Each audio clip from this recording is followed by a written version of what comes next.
புத்தகத்தை வாங்க. பள்ளிக்கூடம் போகலாமா, அதுக்கு புத்தகத்தை வாங்கலாமா?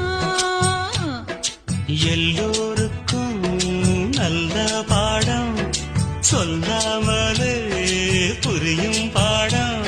அட ராசாவே ராசாவே ராசாவே வா. பள்ளிக்கூடம் போகலாமா, அதுக்கு புத்தகத்தை